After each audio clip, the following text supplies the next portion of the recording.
Liliana Rossi knew flowers better than people. While others saw weeds, she saw survivors, the kind that thrived in concrete cracks and forgotten alleys. That's why she'd named her shop Petals and Thorns, a quiet rebellion against the world's harshness. The gunshot at 2 a.m. nearly made her drop her pruning shears.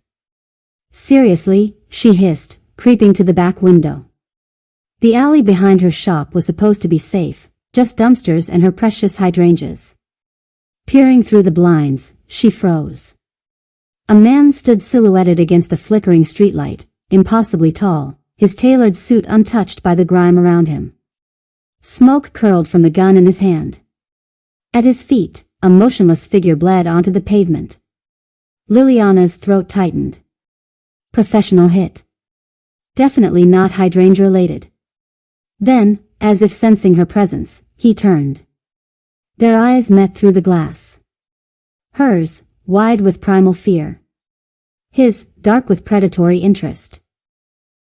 She ducked, back slamming against the wall. Play dead. Maybe he'll think you're a potted plant. The knock came 3 seconds later. Knock. Knock. Knock. Each rap vibrated through her bones. Open up, little florist. The voice was velvet-wrapped steel. Liliana grabbed her sturdiest gardening shears. Go away. I'm closed. Amused laughter filtered through the door. I saw your light. Then you saw me calling the police. Your phone's on the counter. Unlocked. Her blood ran cold. How did he? The knob turned with a soft click. The lock she'd meant to fix for months finally betrayed her. The door swung open to reveal him filling the frame, his shadow swallowing her whole shop. Up close, he smelled like expensive cologne and gunpowder. Liliana. Her name sounded like a threat and a promise. We need to talk about what you just saw. She raised her shears. I saw nothing. His lips curved. Good girl. Now put those down before you hurt yourself. When she didn't move, he stepped inside, kicking the door shut behind him. The snick of the lock might as well have been a death sentence. Liliana's fingers closed around her biggest pruning shears, the ones she used for stubborn rose thorns. A pathetic weapon against a killer, but they'd have to do. The door creaked open. Dominic, the Viper, Moretti filled the doorway, his tailored suit barely wrinkling as he stepped over the threshold like he already owned the place.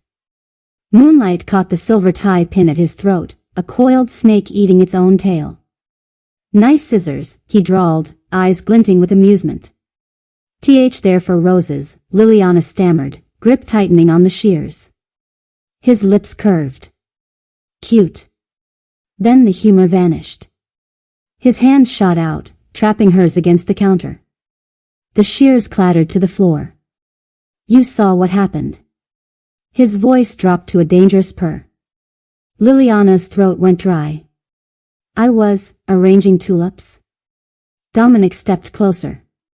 His cologne, sandalwood and something darker, wrapped around her. A finger traced her cheekbone, coming away damp with her nervous sweat. Lie again, he whispered, breath warm against her ear. I dare you. Her traitorous body shivered. Are you going to kill me? The words tumbled out before she could stop them. Dominic threw back his head and laughed, the sound rich and terrifying. No, Fiorello. His thumb brushed her bottom lip.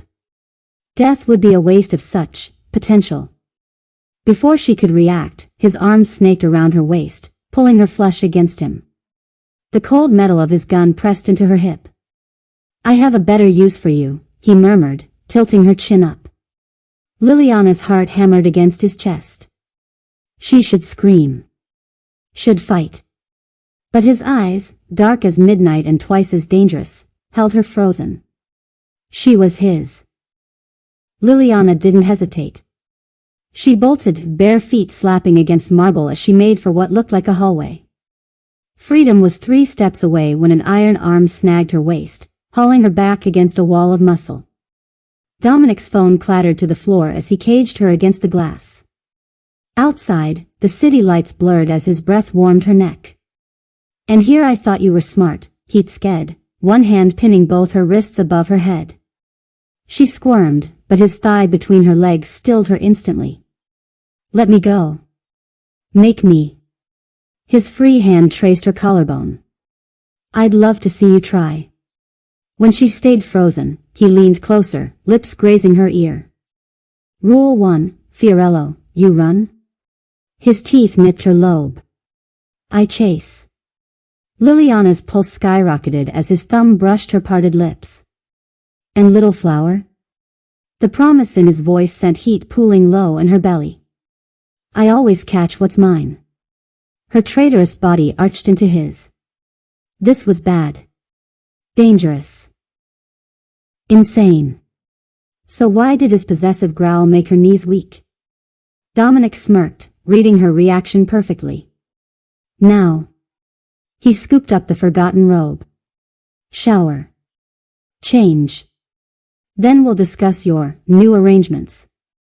The double meaning hung between them as he strolled away, leaving her flushed, furious, and undeniably aroused against the glass. Liliana declared war on Dominic Moretti. Day 1 she refused his gourmet breakfast. Then stole his cannoli when he wasn't looking. Day 2 she accidentally flooded his marble bathroom. He fixed the pipes shirtless. She lost. Day 3 her fork slipped during dinner, right into his hand. Dominic just licked the blood off his fingers, eyes darkening. Cute. Try harder, Fiorello. She launched a pillow at his smug face. What will it take to make you release me? He caught it one-handed. Nothing. I like you exactly where you are. Then he dropped the ledger on the coffee table.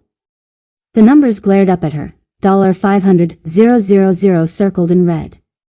Your father's debt, Dominic purred, trapping her against the couch. Plus interest. Liliana's blood turned to ice. My father? The pieces clicked, Papa's sudden business trip, the mysterious deposits in her childhood account. Dominic's knuckle brushed her cheek. You're here until it's repaid. She shoved against his chest. So I'm your prisoner? His laugh vibrated through her as he pinned her wrists. No, darling. His teeth grazed her earlobe. You're my wife. The world tilted. What? Civil ceremony tomorrow. He nuzzled her neck. Unless you prefer a church wedding? She kneed him. He dodged, chuckling. Good. Dominic caught her flailing hand, pressing a kiss to her racing pulse. I like my brides feisty. If you enjoyed this story, don't forget to like and subscribe.